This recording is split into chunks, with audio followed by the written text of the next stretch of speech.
The Horus Heresy, a galaxy-spanning civil war that shattered the Imperium of man.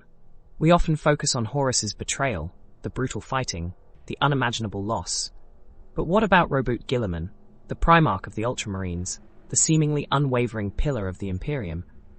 Could his actions, or inactions, have inadvertently paved the way for the galaxy's darkest hour? He was the master strategist, the logical mind, the one who always seemed to have the answer.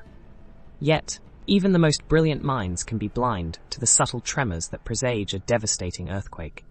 The seeds of doubt, sown long before the first shots were fired, slowly began to bear bitter fruit.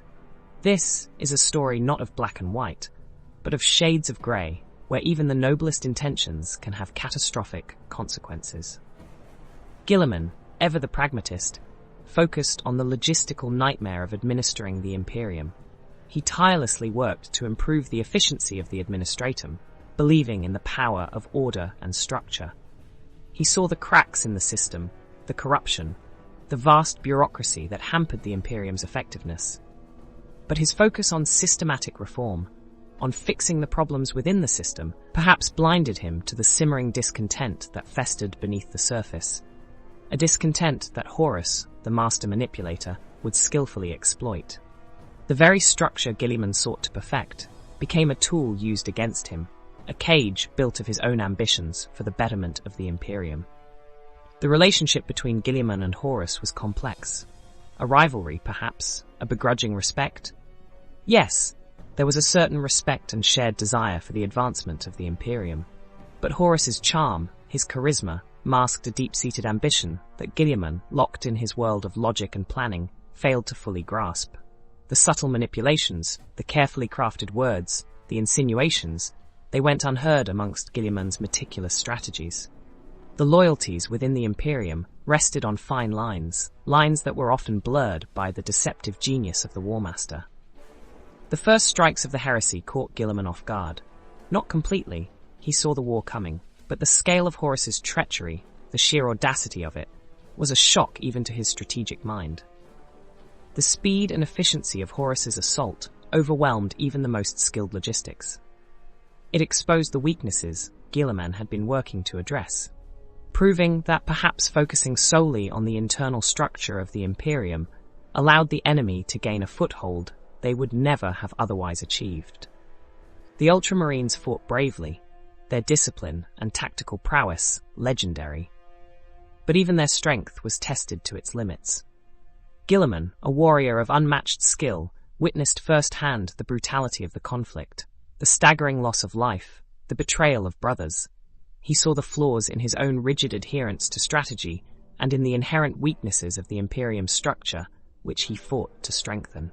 The fighting became both personal and a stark reminder of the weight of his responsibilities, or rather the lack of foresight he displayed.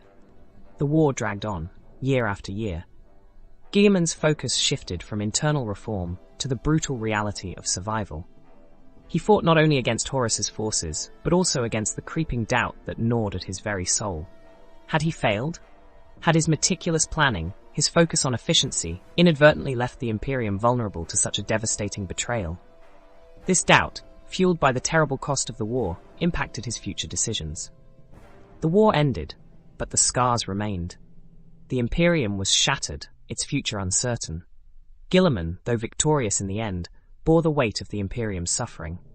He had underestimated the human element, the emotional fragility of the Legion, the dangerous allure of charismatic power. His focus on rationality and logic had blinded him to the deeper currents of human ambition and betrayal. The Horus Heresy was a tragedy of epic proportions, a testament to the dangers of unchecked ambition and the fragility of even the most seemingly invincible structures. Guilliman's role is complex and layered. While his actions didn't directly cause the heresy, his unwavering focus on order and efficiency, while admirable, possibly left the Imperium vulnerable to the insidious manipulations of Horus. The events exposed the flaws within the Imperium, emphasizing the need for balance. In the aftermath, Guilliman embarked on a long sleep, leaving the Imperium to navigate its own path through the darkness. While some would argue he was simply preserving his strength, one could also perceive his actions as an acknowledgement of his failings. He would later awaken, a changed man, to address the failings he contributed to and the devastation he was responsible for. The question remains, did Guilliman contribute to the fall?